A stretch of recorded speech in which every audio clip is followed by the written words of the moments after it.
Welcome back, YouTubers, to my channel. I've been everyday and countdown in my life of an Aspie. As you're fully aware of this, at the moment I'm talking about the total communication series, which I'm going to break down pretty much. This is hopefully the last part of it, of the total communication series. What I covered on the last piece of it, however, of the first part was basically just the importance of communication and how we can help people with different communication needs and styles of how they go about it, and how we need to be aware that people with learning difficulties or special needs, that their needs might be higher than us, and we need to just be aware and be treating with caution of those ones that are different to us, no matter what it may be.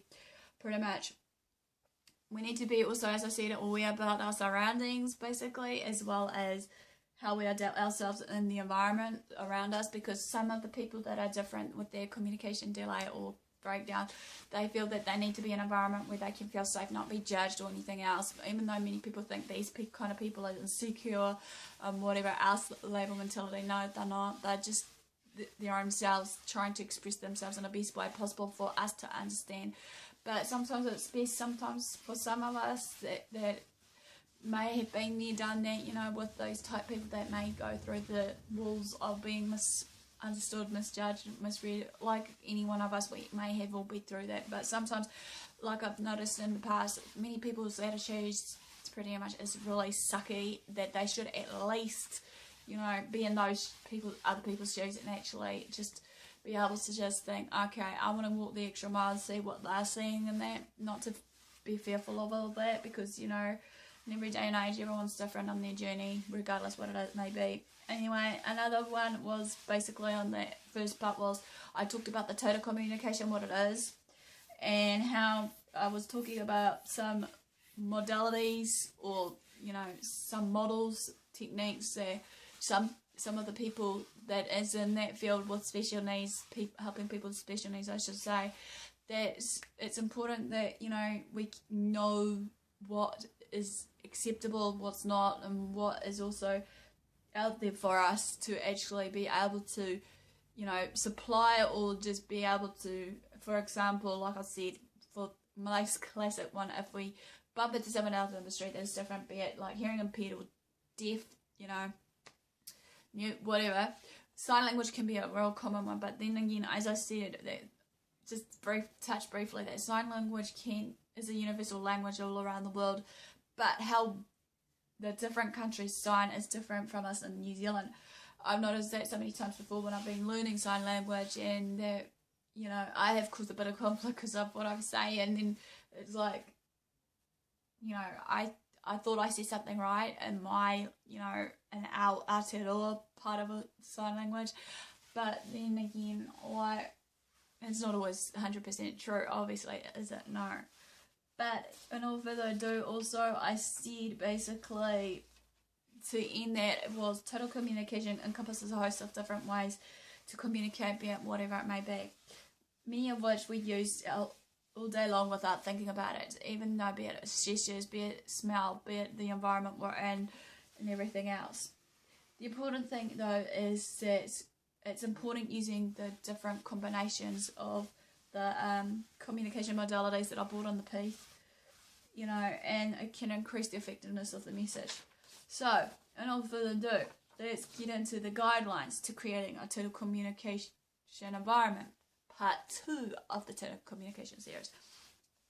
As you're aware, there are many difficulties that some individuals may experience in their lifetime with communication, be it, like I said so many times before, communication delay, communication shutdown, maybe a meltdown stage for the people that are in the autistic community and the like.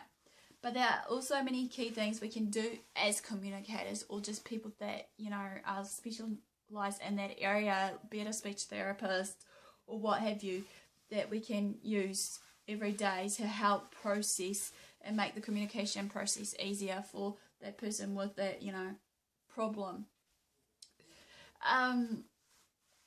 Many individuals may have severe communication difficulties, not all, I'll just say that again, many.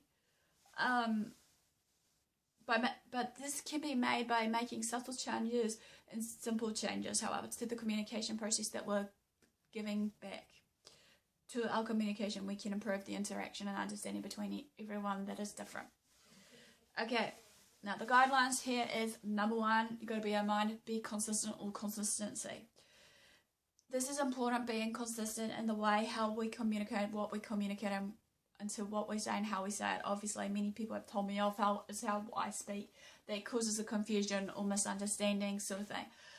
But right, I know, big up for me at the moment. I am having the courage to actually know the difference and actually trying my very hardest to, as I said in one of my videos of that fluidity, if you've been following, about how 9 times out of 10 I'm either speaking fast because I'm nervous, excited, depending on my moods, or sometimes it's no excuse, even though it's a common one that I get, but 9 times out of 10 it must be the common classic Kiwi of us New Zealanders to speak so fast that many people might not be able to understand us.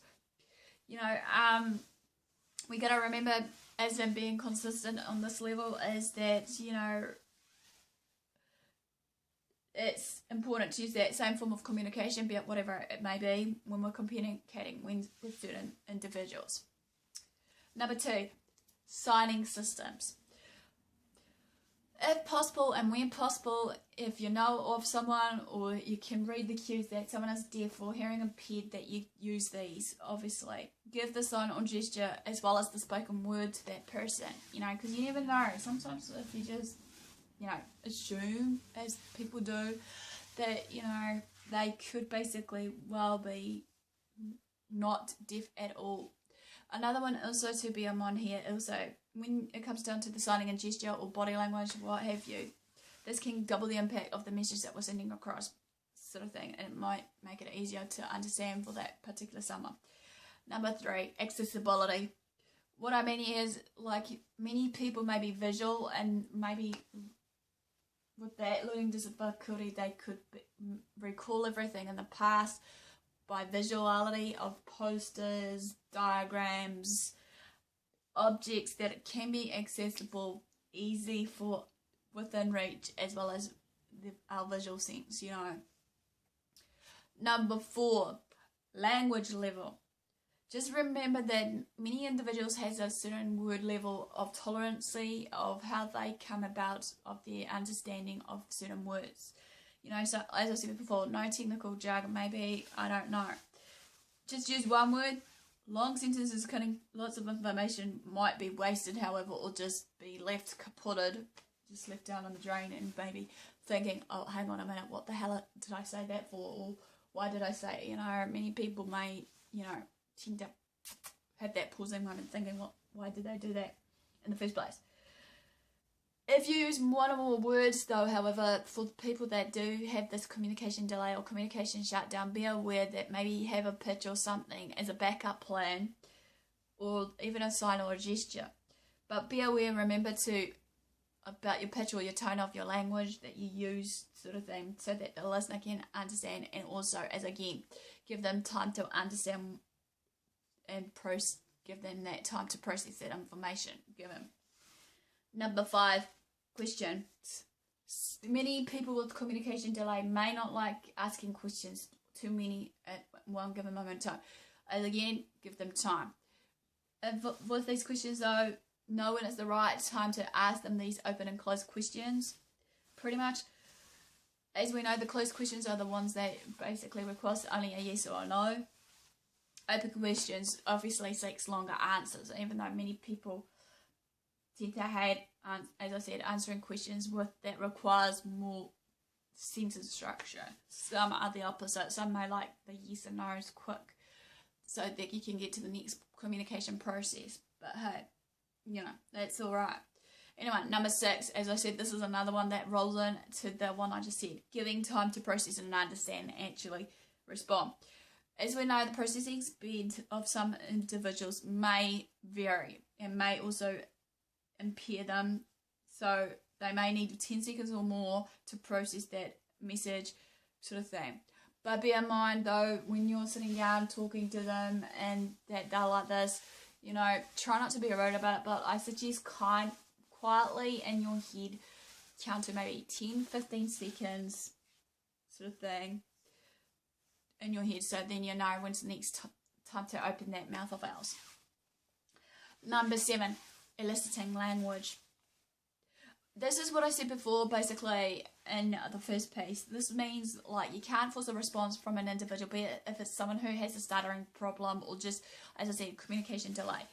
Basically, you got to understand that, as I said in number 6, you got to give them that time factor. Asking a client to say a word does not mean they understand what they are saying. Okay, it is better to put language in and then try to pull it out of them. You know, provide opportunities for response, e.g. talk about what the client is doing, expand on their language, start a sentence, but let them finish it as an activity or a drill that you could do, you know, even if it just involves their feelings maybe, or their day, what they've been up to, or whatever the case may be. Number 8, adaptation.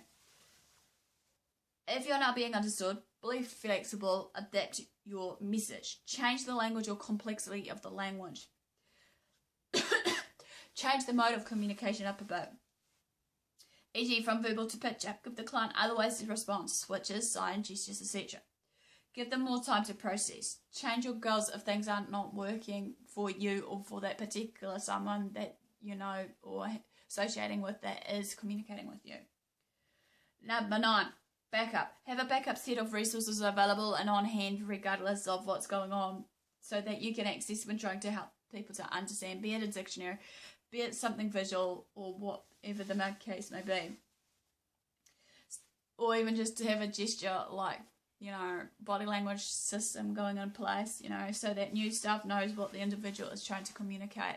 You know, it's always important to have different resources, as I said before. Number 10, awareness of sensory sensitivities. As we know, some people, like people in the autistic community, they're really sensitive about the taste, smell, maybe how they speak, or just the sounds around them as they go around. You know, some of us that communicate may have that sensory sensitivity, hearing impaired or visual impairment, or we can just easily be distracted. For this reason, however, bear in mind, this is important, just to be in an environment with the right lighting and reduction and background noise and the like, so that hopefully, as I said before, it's a matter of just making that person feel comfortable and at ease within themselves, so that they can actually be able to communicate to you in a way that will make life easier for both of you. Number 11, use your body and face. Body language and gestures, however, facial expressions, they're all lend weight and cues to our messages, so we need to bear that in mind. Number 12, face-to-face. Sometimes many people mistake that when some of us autistics look away, we're not listening or paying attention. Yes, we maybe are, but sometimes some of us are maybe either shy or just feel that it could be rude for years if we make that eye contact constantly over time, you know, face-to-face. So then, but then again, you know, when bear in mind that with other people with different communication needs, you know, when it comes to face-to-face, eye contact, that we're at the right level, we're looking at the person that we're communicating with, sort of thing, and make sure that, you know, we're paying full attention, even though, as I said, it can be difficult for us autistics. Number 13, use touch. It may help certain individuals, however, to understand activities, people, and faces. As again, I said before, this comes in the piece of that part 1 for understanding more about that total communication for that example. Number 14, use texture and objects. Sometimes this can be the simplest form, just by basically textures or objects can be used to give individuals an idea of what is going to happen. E.g., for example, giving them their bag with their togs inside it, sort of thing, that they know, a bag with their towel and togs, shall we say, that they're going to go ready for a swim. Another one is basically maybe a spoon or something that it's time for lunch for them, you know. Number 15, use environmental cues. As I said, we're not aware that when we're communicating, environmental cues were around each other, as well as the, you know, body language and all that is all around it. So build upon those things, and, you know, as I said, with these environmental clues, involve the pictures, logos, colours, noise and texture that rolls into one of that. Number 16, use pictures and visuals. Visuals and pictures can work for many individuals with the communication difficulties. Visual strategies can be used in a multiple kind of way, or to enhance the understanding and expression on others as well as on themselves. They are particularly useful for non-verbal individuals or individuals with learning difficulty and those, as I said, with autism. Be it, for example, sometimes with the visuals and pictures, maybe some of the people that are autistic may like to draw. They could probably draw out to you how they're feeling or draw out what they're trying to say and hopefully be able to understand. Sometimes some autistics, they can be non-verbal, and many people think just because we're autistics and non-verbal that we're just in the head, Anyway, number 17, use print. Printed word or recognizable system may be helpful when other forms of communication, again, may fail. Number 18, assistive technological learning. I've said all this pretty much. Another one is basically communication dictionary. I'll make as the last one. If there is a high turnover of people that you're working for and that kind of thing, as being that, specialised area where you're going to go by for people with special needs, who are non-verbal, create a communication dictionary for that individual. New staff will be able to request the dictionary if they do not understand the individual attempts for communication. Basically, that's it for part 2, total communication. Key guidelines to creating a total communication environment. Pretty much give me a thumbs up to let me know that you've been watching, and also just to show your support, basically, as well as the thumbs up is an indicator that you are actually liking it, or just, showing that you are supporting me in one way or another. Comment below, basically. I am welcome to new feedback every time of my new videos when they come out, that sort of thing. And also, basically, communicate to me on that AspieAnswersAll if need be, if the need arises. Pretty much that, as I said, safe environment for those ones that want to, either view my videos over there or just basically want someone to talk to, Thanks for watching, guys. Until next time, have a great day and I'll see you all soon.